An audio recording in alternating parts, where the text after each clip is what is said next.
اگر رمضان کے دن میں کسی کو وہ ہو گیا جس سے غسل فرض ہو جاتا ہے، عام طور پر انمیرڈ بچوں کو ہو سکتا ہے، یہ اسے روزے میں کوئی فرق نہیں پڑے گا، آپ کو روزہ ٹھیک ہے، اس میں آپ کی غلطی نہیں۔ روزے کی حالت میں الٹی آ گئی، روزے میں کوئی فرق نہیں پڑے گا۔ روزے کی حالت میں نہا لیا، کوئی فرق نہیں پڑے گا۔ روزے کی حالت میں سوما لگایا، کوئی فرق نہیں پڑے گا۔ روزے کی حالت میں انجیکشن، تو فیصلہ یہ ہے انجیکشن سے روزہ نہیں ٹوٹتا، مگر بلا ضرورت انجیکشن نہیں کرنا چاہیے۔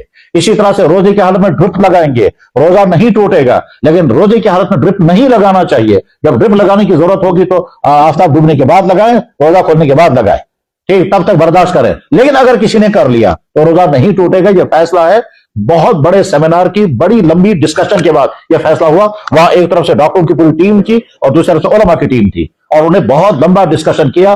ڈاکٹروں نے ڈیٹیل میں بتایا کہ انجیکشن کی کتنی قسمیں ہیں، وین کا انجیکشن، مسل کا انجیکشن، اور اس کے بعد پھر خون نکالنے کے لیے سرنج داخل کرنی پڑتی ہے، ڈرپ لگانے پڑتے ہیں، ڈرپ میں کیا کیا دوائیاں ڈالنی پڑتی ہیں، اور ساری ڈیٹیل بتانے کے بعد آخر میں وہ فیصلہ یہ ہوا کہ صاحب ڈرپ لگائیں یا انجیکشن کریں، وین میں کریں، اس میں کریں، اس سے روزہ نہیں ٹوٹے گا، لیکن نہیں کرنا چاہیے، نہیں کرنا چاہیے۔ روزے میں ڈیفیکٹ ضرور آئے گا، ٹوٹے گا نہیں۔ ٹوٹنے کے لیے الگ بنیادیں چاہیے، اور وہ بنیادیں بہت لمبی بنیادیں، وہ میں عوام کے مجلس میں وہ سمجھا نہیں سکتا میں، لیکن روزہ مکروہ ہو جاتا ہے بلا ضرورت کے جب کریں گے۔ لیکن جب کسی انسان کی جان بچانے کا مسئلہ ہوگا، ایسا اگر اس کو ڈرپ نہیں لگیں گے مرے گا، پہلے ان کا پانی ختم ہو گیا ہے، جلدی لاؤ ہسپتال، اور جلدی سے ڈرپ لگایا، 4-5 انجیکشن لگایا اور ڈرپ چل رہا ہے۔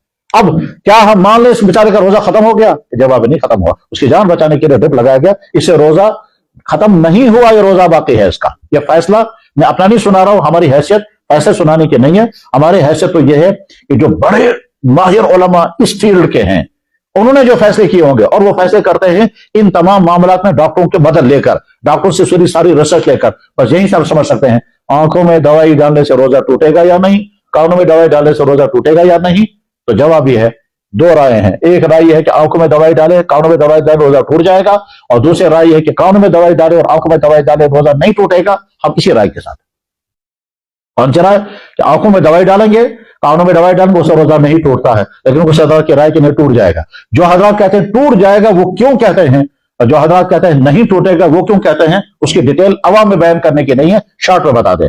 میں ذاتی طور پر اگر مجھے آنکھ میں دوائی ڈالنے کی ضرورت پیش آ جائے گی، میں کہوں گا یار اگرچہ میں یہ سمجھتا ہوں کہ روزہ نہیں ٹوٹتا، لیکن میں دوائی نہیں ڈالوں گا، میں افطار کے بعد دوائی ڈالوں گا۔ لیکن اگر ڈاکٹر نے کہا کہ نہیں، اگر آپ دوائی نہیں ڈالیں گے تو ڈیمیج کا خطرہ ہے، ٹھیک ہے، میں کہوں گا پھر میں دوائی ڈالتا ہوں، اور ساتھ میں احتیاطاً اس روزے کو دوبارہ بھی رکھ لوں گا، احتیاطاً دوبارہ رکھ لوں گا۔